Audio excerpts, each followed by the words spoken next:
Congratulations on winning the case. What are you going to do now? Disneyland without a selfie certainly is one possibility, but seriously, what's next for you? Well, thank you very much, and thank you for having me. We are thrilled with the outcome today, and I plan to celebrate with my clients and co-counsel this wonderful day. It's a wonderful day for them, for their families, but it's a wonderful day for all Americans, I think.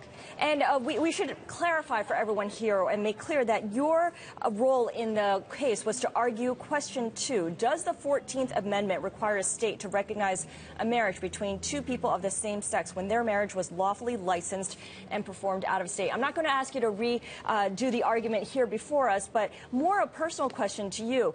What was it like arguing before the Supreme Court? I know you've presented at least 50 cases before appellate courts as well as the Supreme Court in the past, but this must have been different.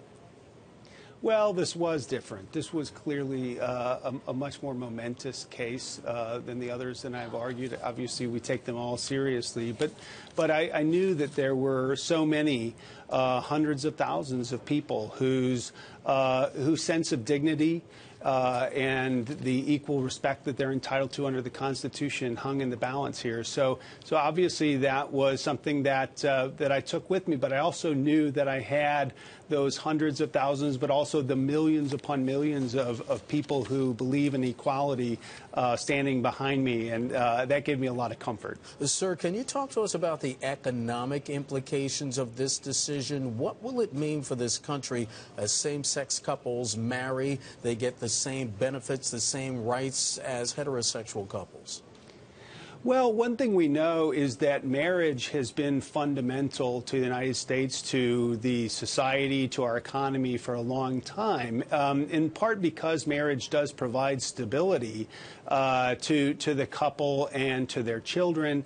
And so this decision will now extend that stability to hundreds of thousands of additional couples. And, of course, we expect to see in the marriage industry a nice uptick in their activity, and that'll be thrilling. But I think it's the longer-term fact that these couples can count on the protection of law that will be the great contribution to us as a society.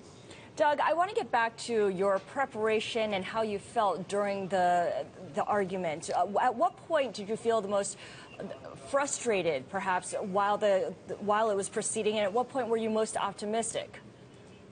Well, I don't know that there was any point when I was frustrated. The justices they always are, very probing in their questions. And as an advocate there, you have to be ready to answer all of them, the hard ones. And occasionally you get a nice softball, which is always nice. So I don't know that I was ever frustrated. In fact, the hard questions are really welcome because it gives you a chance to really answer the questions that might be on the justices' mind, the thing that might be lurking in the back of their mind, questioning whether they could rule for you. In terms of when I was happiest in the argument, I would have to say during the rebuttal. The last 5 minutes of the argument, perhaps it was because it was the end of the day and they were kind of tiring out, but they kind of gave me some time to talk, and I was able to speak about the experiences of our individual clients, and they really are so compelling. And I think we see in Justice Kennedy's opinion today that he heard that. He understood how important this issue was to the real lives of real people and their families.